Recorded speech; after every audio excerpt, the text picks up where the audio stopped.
If you ever try to change your appearance, mannerisms, or behaviors to avoid being judged or ridiculed, take one step back.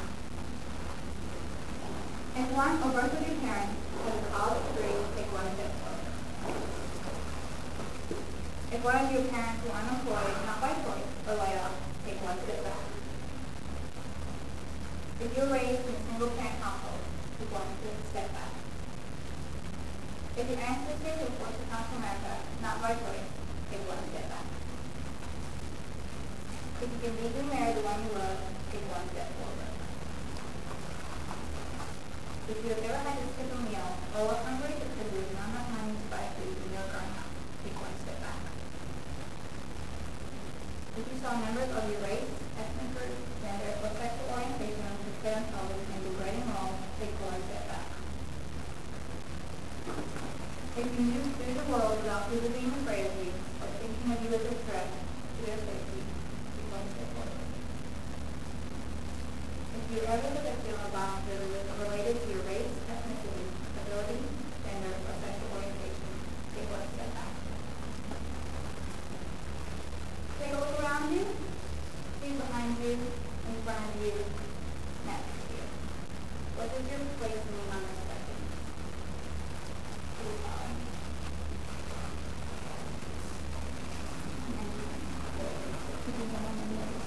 Yes, I'm not going to use the collection.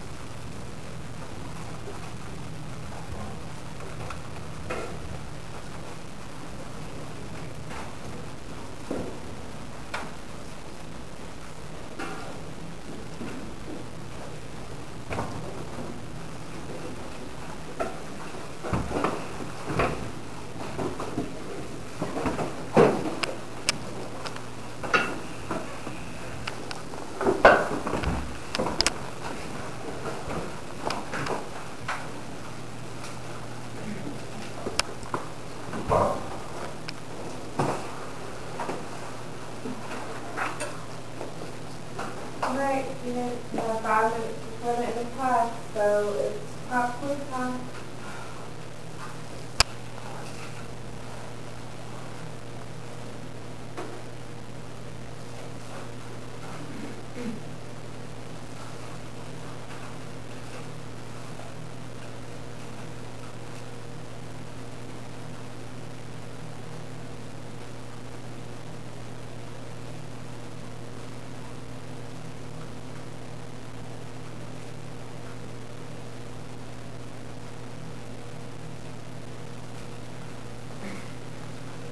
Alright, how's that? Can I have a few more minutes?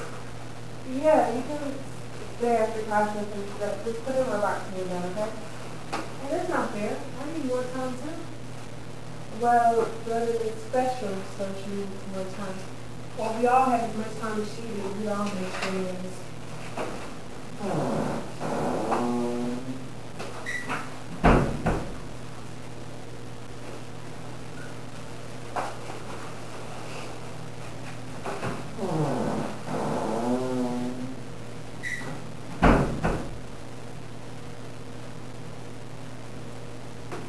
There had to be something wrong with me. I can remember the cold towel I had to sit on outside while my parents were discussing my disability in elementary school.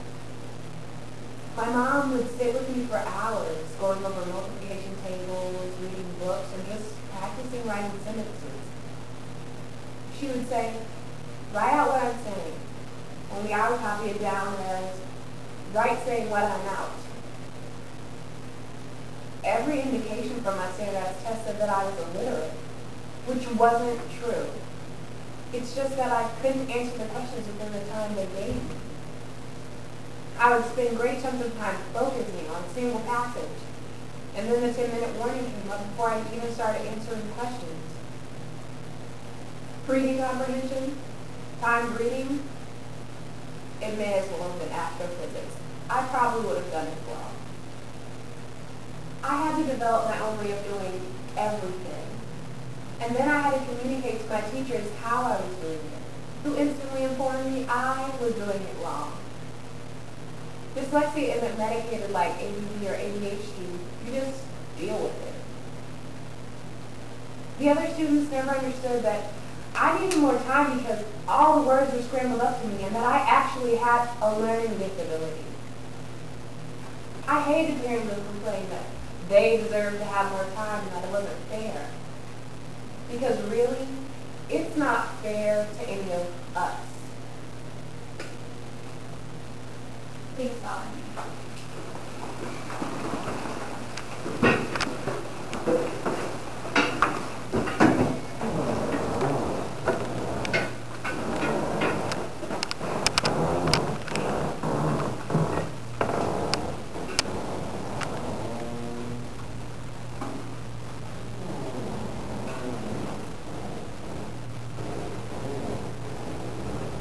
Please take a look at the facts and statistics along the wall.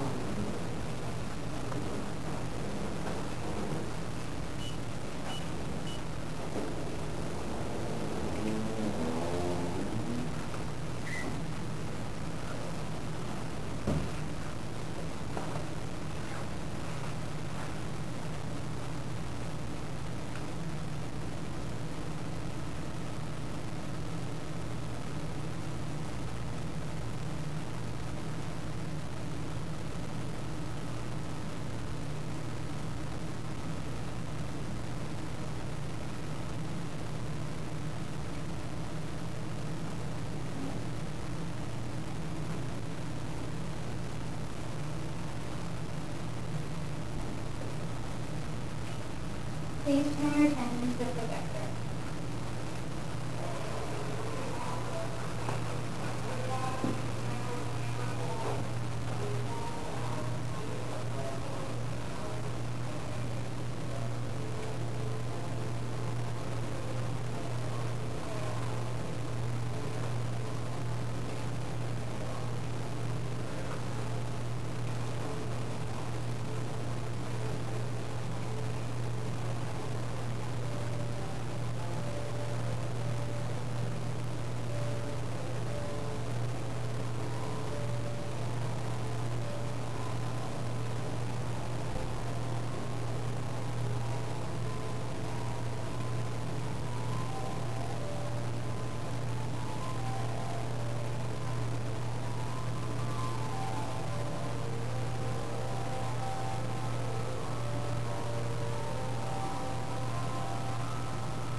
Please follow me.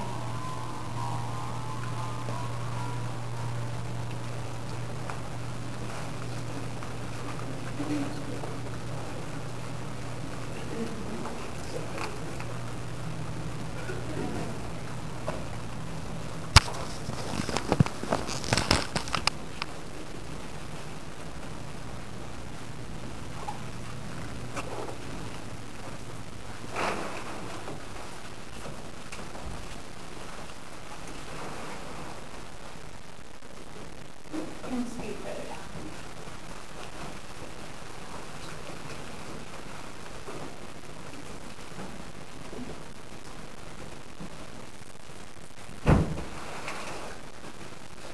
Can you believe this? A couple pit preachers and all of a sudden being Christian means you're a Bible thumper. Screaming damnation on the top of your lungs to every passerby. It makes me so angry sometimes. I'm labeled as crazy for believing. But really, it's just disappointing. It's not what following Christ means. Not to me, not to my family. I've ever boiled my religion down to one word. That word would be love. I know exactly what you mean. I can't believe it sometimes. People have actually asked me how I can call myself a Muslim and not wear a veil. Ignorance is unreal. Literally translated, jihad means struggle. The greater jihad is actually the inner struggle to improve one's faith. Striving in the way of Allah. You know, trying to be closer with God. It annoys me when people turn the word into something it's not.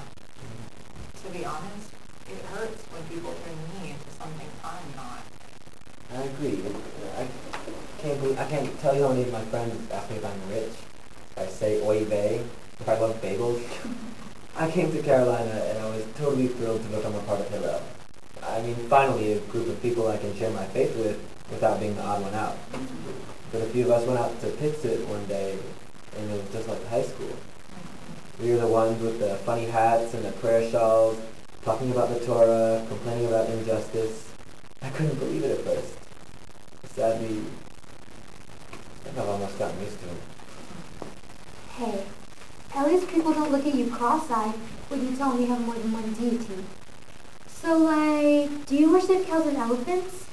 Really? You think I worship in a zoo? Maybe I'm just the one who sells spicy food on the side of the street. It annoys me that people believe that's what Hinduism is all about. Some of us aren't strictly polytheists. Some of us aren't monotheists either. Really, some of us are just in between. But hey, it still works. You know what? It does. And so does not believing. Just because I don't believe there's just such a thing as a divine being, higher power, ultimate godhead, whatever, doesn't mean that I'm some sort of amoral monster. Of course not. Here's how I see it. Logically, rationally, scientifically, however I look at it, non-belief makes more sense than belief. And to tell you the truth, even if I don't believe in religion, I do believe in things. People, happiness, friendship, justice. The list goes on and on. Yeah, it's a great point. Oh, you go upstairs. Please follow me.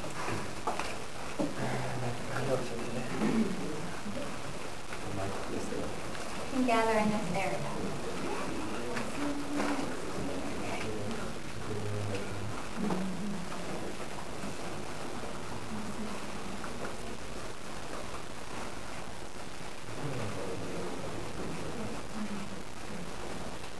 Ready for that exam tomorrow? No. Think of the odds with each other? No. What about you? It's gonna be a long night. Not for you. You always ace tests. What are you talking about? Come on, I hope so. You should give me your A. I'll give you my B. Good. Yeah, right. What's up, y'all? Yo. Ready back down tomorrow? Nope. I guess so. Get out of here. I didn't even open the book.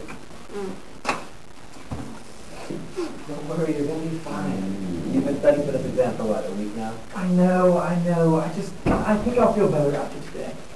Hey, want to do dinner? That sounds good. I'll talk you later. All right.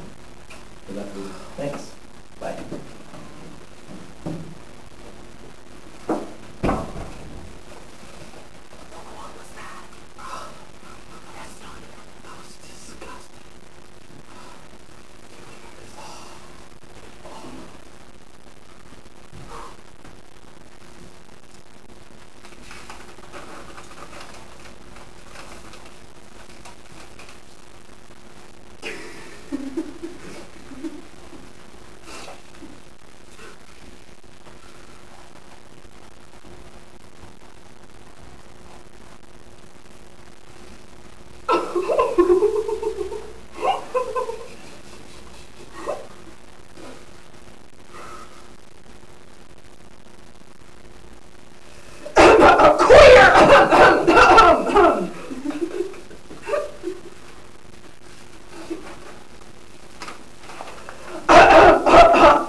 know, the saddest part about all this is it's not the first time it's happened.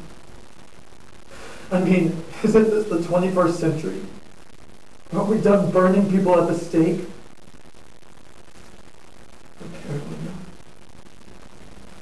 This one time, at a bar, right here in Chapelville, this guy threw an orange at me. He walked over to see how I'd react. I always thought that if something like that happened to me, I'd have something clever to say. Something witty or cutting that proved I didn't care what other people thought about me. But I didn't say anything. I couldn't. I was paralyzed. I mean, who throws oranges? And I just kept waiting for someone to help me, someone to defend me.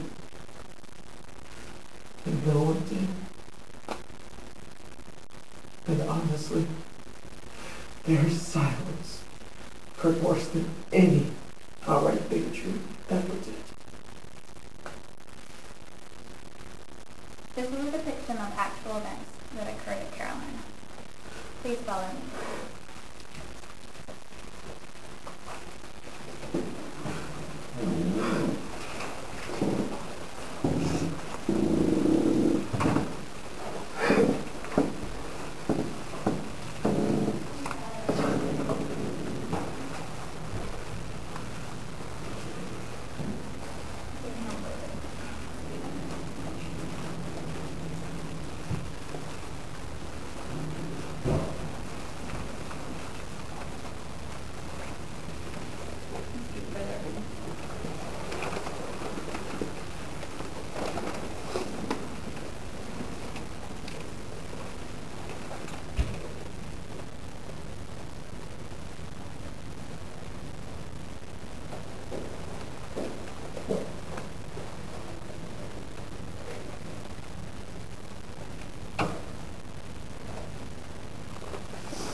I met a guy who said that he could provide me with food, transportation, and a job so I could send maybe a call to my family.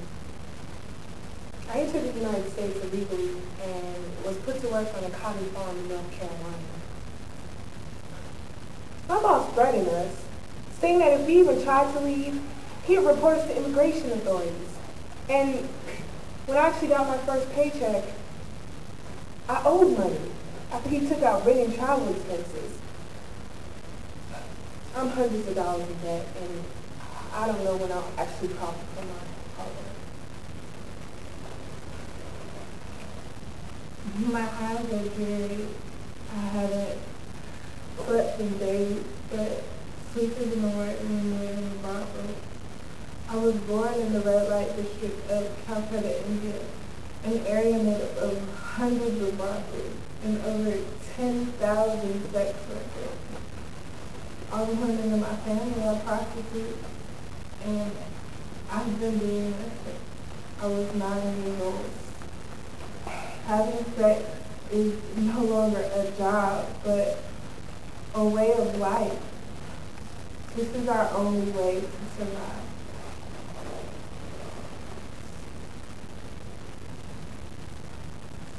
As wealthy as my family was, I couldn't stay in that house and let my stepfather continue to rape me. At 16, I left home to move in with an older man I just started dating. He said he'd take care of me, and now I believed him. When I got there, he took all my money and said I'd be working for his sex business to help pay his rent. He threatened to kill me if I said anything to anyone. I really have no way out. Get the fucking truck! I didn't do that! Let's go! Let's move it! Come on! Time is money, people! Let's go!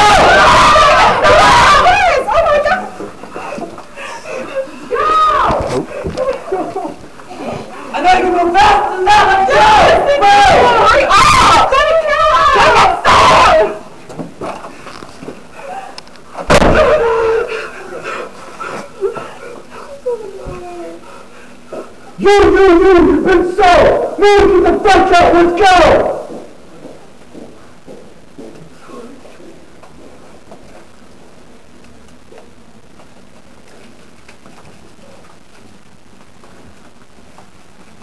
Human trafficking is the most common form of modern-day slavery.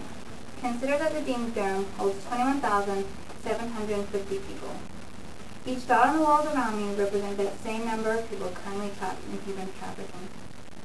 Estimates range from 13 million to over 20 million victims, with about 1 million new victims every year, 30% of which are minors.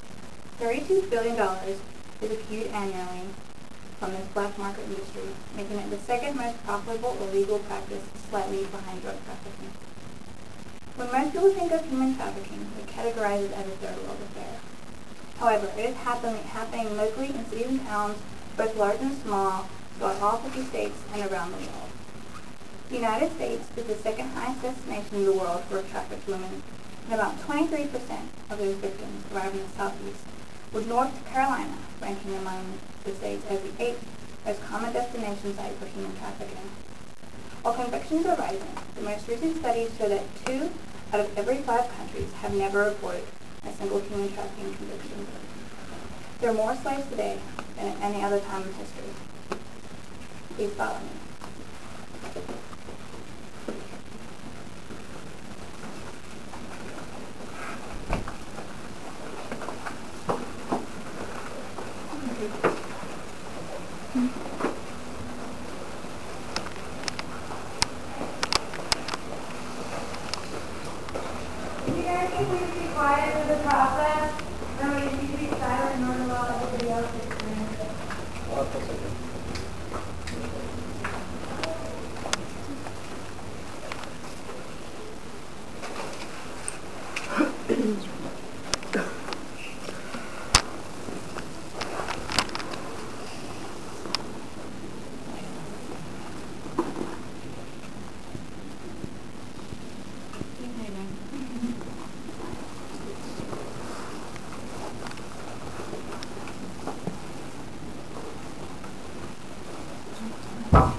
It was my first job.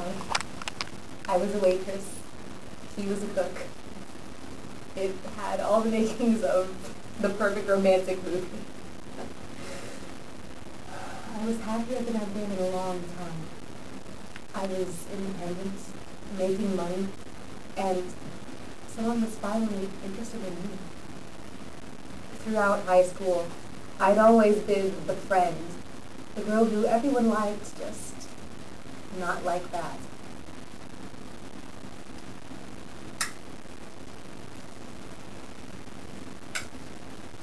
I first saw her during freshman orientation. She immediately caught my eye, even though the great hall was packed. So you can imagine how excited I was when I saw her at my first year seminar. We were dating within 3 weeks. She made me so happy. I felt so lucky to have her in my life. But we're juniors now, and things have changed.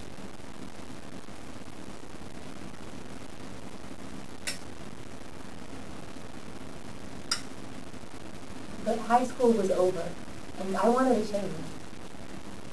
He was that change. 22, and different from anyone I'd ever met. He complimented me all of the time, telling me how pretty I was. It was wonderful. Part of me felt a little odd.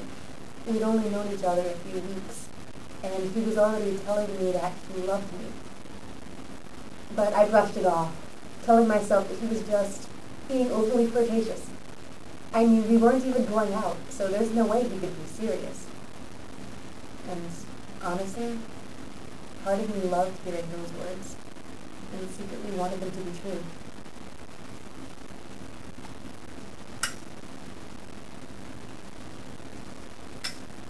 After the newness of the relationship wore off, it's like she realized she had me for the long haul, and she started treating me a little different. She became super controlling. And it didn't bother me at first that much. But now I can't stand it. She picks out my clothes for me. She picks out my classes for me. She runs every aspect of my schedule. She grants me a certain amount of time off I can use to go work out, study, things we end up doing together anyway. There's usually not enough extra time for me to see any of my friends. Basically, my whole world revolves around her. So much so that I don't have any friends of my own anymore. I'm miserable. She talks about wedding plans and what kind of ring she wants me to buy her. So you're probably wondering, why don't you just break up with her? I've tried that. I've really tried.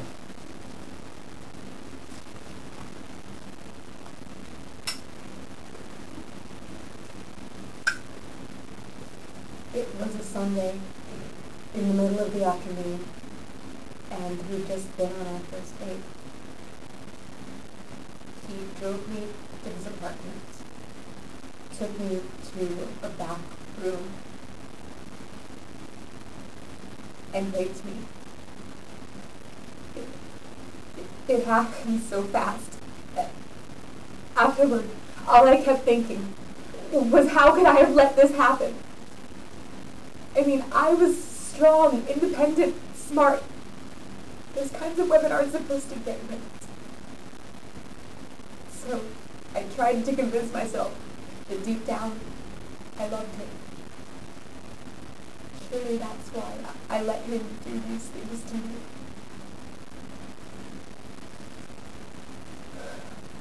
Our relationship, though brief, was full of emotional abuse.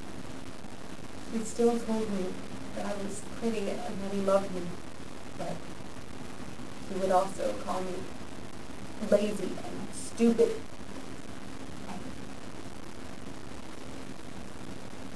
I was also sexually abused.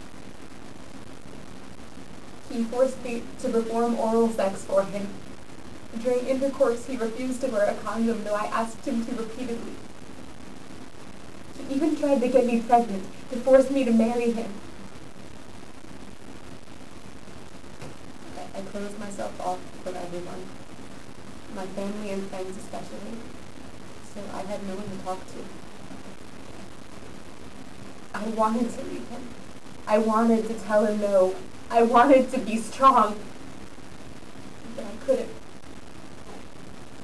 I was so lost and scared. And part of me desperately wanted to believe that I really did love him, and that he loved me. That was easier for me to believe than reality.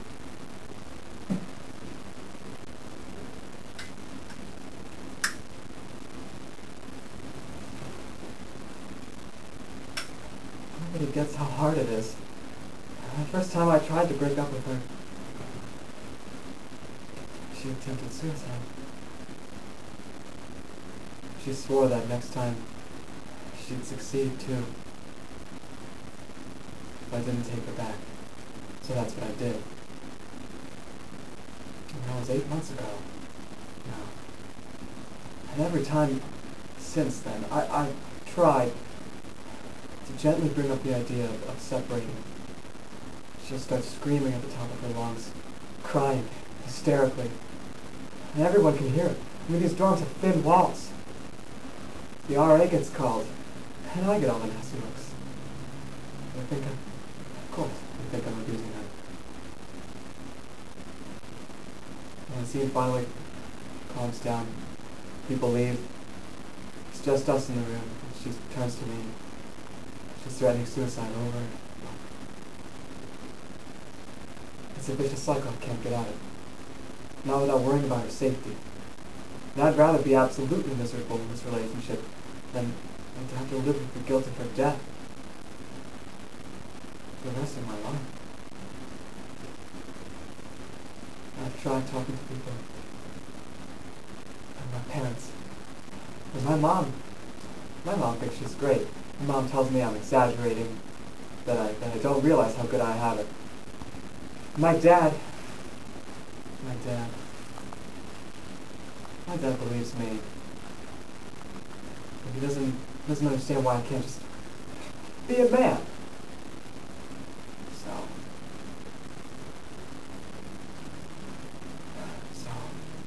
I finally convinced her to go to counseling with me at Campus Health. I think it's helped. I'm still really worried about her. So I'm still with her. Maybe one of these days I'll be able to do what's right for me.